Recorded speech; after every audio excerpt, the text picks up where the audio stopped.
मैं हूँ दिन इम्तियाज़ और आज हम फैट सिमुलेशन को यूज़ करते हुए सॉल्ट और शुगर के सॉल्यूशन की conductivity, electrical characteristics and conductivity जो है उसको मेयर करेंगे।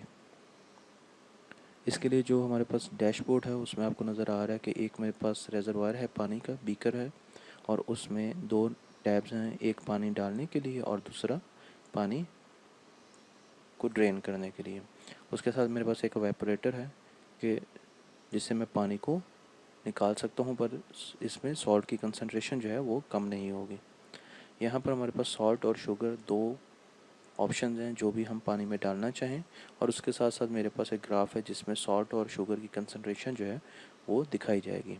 अब मैं क्या करता हूँ, एक कंडक्टिविटी मीटर मेरे पास है, यहाँ पर मैं इसको उठाकर, और ये एक टूल है, अपरेटस है, इसको मैं बीच में रख लेता हूँ, जिसमें मेरे पास एक कैथोड है, एक एनोड है, बीच में एक सप्लाई लगी हुई है और एक बल्ब है। जैसे ही करंट जो है फ्लो करेगा पानी के अंदर से, तो ये बल्ब जो है ये जल जाएगा। तो उससे हमें पता चल जाएगा कि वाटर जो है वो अब कंडक्ट कर रहा है, पानी जो है वो कंडक्ट कर रहा है। इस वक्त अगर हम पानी को भर दें तो हमें नज़र आ रहा है कि किसी किस्म की भी कंडक्शन जो है इलेक्ट्रिकल करंट की वो नहीं हो रही, और उसकी वजह यह है कि हमारे पास बल्ब जो है वो बुझा हुआ है, वो जल नहीं रहा। ठीक है। अच्छा, अब मैं क्या करता हूँ, अब मैं सॉल्ट जो है उसको, थोड़ा सा सॉल्ट जो है वो अंदर डालता हूँ।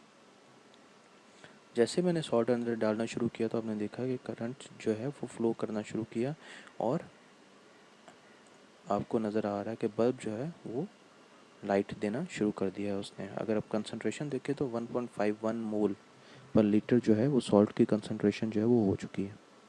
मैं और ज़्यादा सॉल्ट डालता हूँ, तो मैंने जब और ज़्यादा सॉल्ट डाला तो अब आप देखें कि बल्ब जो है वो ज़्यादा रोशन हो चुका है। अच्छा, अब हम ये भी कर सकते हैं कि हम पानी कम कर दें तो इसकी कंसंट्रेशन बढ़ेगी, इस सोल्यूशन की कंसंट्रेशन बढ़ेगी, और उससे क्या होगा, अब 0.97 लीटर जो है वो पानी है, तो मैं इसको कम कर देता हूँ। अब जैसे मैंने किया तो देखें रोशनी और ज़्यादा हुई, और कंसंट्रेशन देखें तो वो बढ़नी शुरू हो गई। क्यों? क्योंकि पानी कम हो रहा है और सॉल्ट उतना का उतना ही है, क्योंकि हम एवेपोरेट कर रहे हैं। ठीक है जी। तो आप देख रहे हैं कि सॉल्ट की वजह से ये जो कंडक्टिविटी मीटर है ये बता रहा है कि इस जो पानी का सोल्यूशन है उसमें से करंट फ्लो कर रहा है। अच्छा, हमें ये तो पता चल गया कि सॉल्टी सोल्यूशन पानी के सोल्यूशन से करंट जो है वो फ्लो करता है। ठीक है। अब हम ये देखते हैं कि क्या शुगरली वाटर जो है वो भी कंडक्ट करता है। तो उसके लिए मैं क्या करता हूँ, मैं इसको रीसेट करता हूँ। मैंने इस पूरी सिमुलेशन को रीसेट किया और फिर मैं अपना टूल जो है, मीटर जो है वो लेके आया, और मैंने शुगर जो है उसको डालना शुरू कर दिया। अब जैसे मैंने शुगर को डाला तो आप देखें कि शुगर की कंसंट्रेशन अब बढ़ेगी आहिस्ता आहिस्ता, पर आपको किसी भी किस्म की कंडक्शन नज़र नहीं आएगी इलेक्ट्रिकल करंट की। मैं और कंसंट्रेशन ज़्यादा कर देता हूँ, मैं इसको एवेपोरेट करता रहता हूँ पानी को। आप देखें शुगर के सोल्यूशन की काफ़ी ज़्यादा कंसंट्रेशन हो गई है, पर अभी तक आपको यहाँ पर इलेक्ट्रिकल करंट जो है वो नहीं मिला। और इसकी वजह क्या है? इसकी वजह जो है वो देखने के लिए हम अगली सिमुलेशन की तरफ चलते हैं, पर मैं आपको पहले एक वीडियो जो है वो दिखाना चाहता हूँ रियल टाइम में।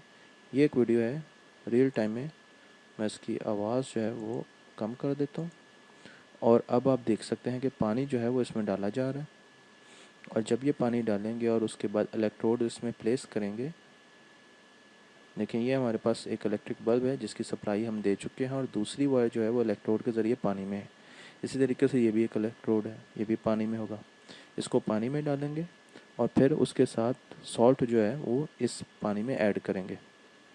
तो ये दोनों आयरन नेल हैं, मेखें हैं लोहे की, और अब हम इसमें सॉल्ट ऐड करेंगे। तो फिर आप देखिएगा कि पानी जो बल्ब है उसका बिहेवियर क्या होगा।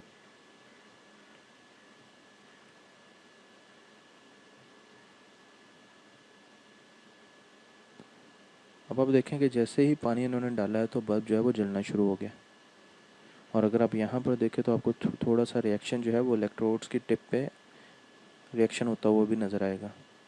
अब जब ये पानी को मिक्स करेंगे तो ये बल्ब की रोशनी और भी ज़्यादा हो जाएगी, क्योंकि इसकी कंसंट्रेशन जो है, क्योंकि ये डिज़ोल्व अच्छे तरीके से होगा तो इसकी कंसंट्रेशन जो है वो ज़्यादा होगी।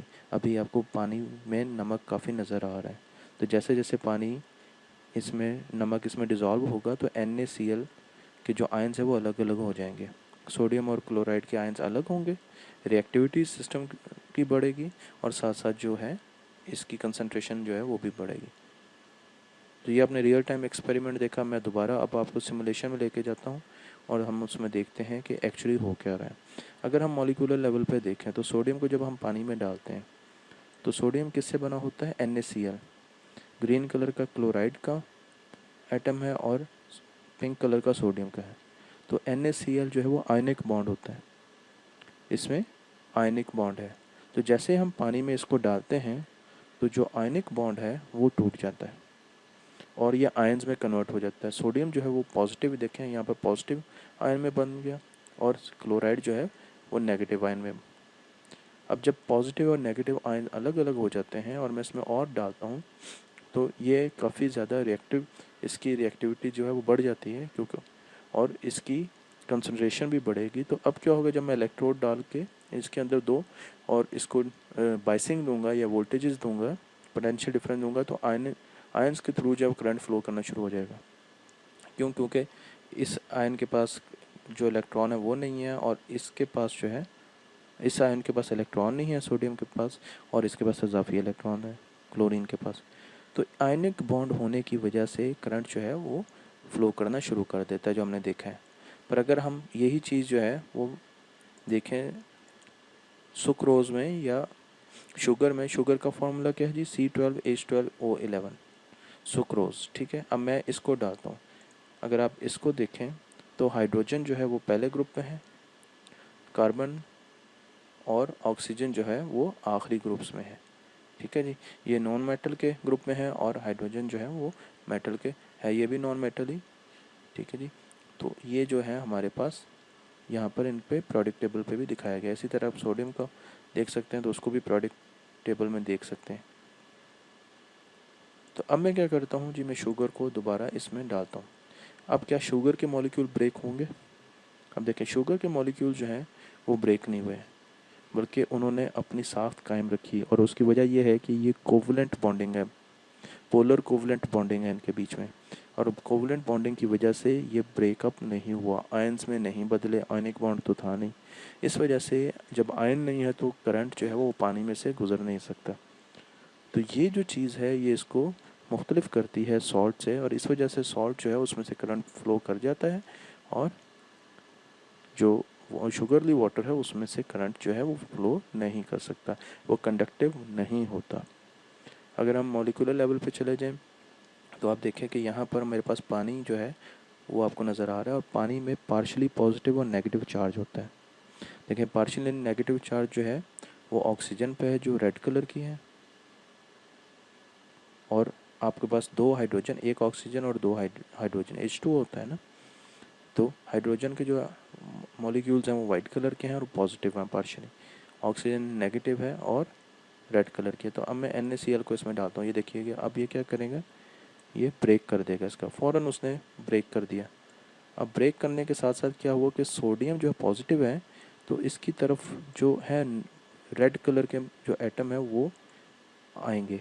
अगर आप गौर से देखें, मैं इसको अगर स्लो कर सकूं, इसको मैं रोक सकूं, तो आप देखें कि सोडियम की तरफ रेड कलर की साइड जो है वो आएगी पानी के मॉलिक्यूल्स की, जबकि जो क्लोराइड है, जो क्लोरीन का आयन है उसकी तरफ वाइट कलर के हैं, क्योंकि ये वाइट कलर के जो हैं ये पॉजिटिवली चार्ज हैं। ठीक है, ये हाइड्रोजन के जो एटम है ये पॉजिटिवली चार्ज हैं, तो ये क्लोरीन की तरफ आएंगे क्योंकि वो नेगेटिवली चार्ज है, और सोडियम की तरफ ऑक्सीजन आएगी क्योंकि ऑक्सीजन नेगेटिवली चार्ज है और सोडियम पॉजिटिवली चार्ज है।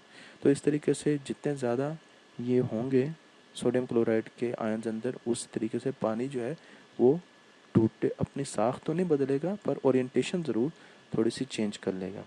ठीक है जी, अब आप आ जाएं और अगर आप इसको रीसेट कर दें और सुक्रोज जो है या शुगर जो है उसको डालें, तो शुगर का जो मॉलिक्यूल है वो देखें वो ब्रेक नहीं होगा, C12H22O11 वही रहेगा।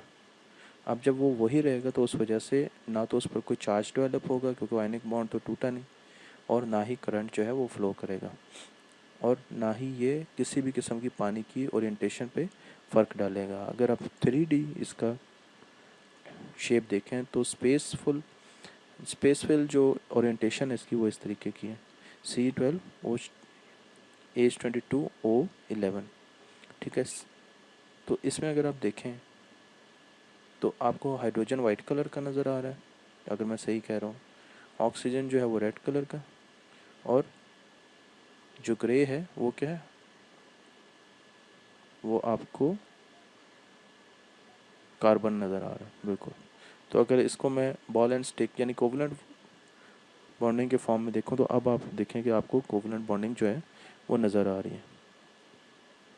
तो हाइड्रोजन जो है वो वाइट कलर की है, ऑक्सीजन रेड कलर की है, और ग्रे कलर का आपको कार्बन का आइटम जो है वो नज़र आ रहे हैं। तो इस वजह से हमने देखा कि जो सॉल्टी वाटर होता है, जिस तरह समंदर का पानी सॉल्टी होता है, तो उसमें अगर आप इलेक्ट्रोड डाल दें तो उसमें करंट फ्लो कर सकता है, पर अगर आप प्योर वाटर डालेंगे तो उसमें से करंट फ्लो नहीं करेगा, ठीक है जी। उसमें अगर किसी किस्म की अमेजिश ना हो सॉल्ट की, और अगर आप शुगरली वाटर लेंगे तो उसमें से भी करंट जो है फ्लो नहीं करेगा।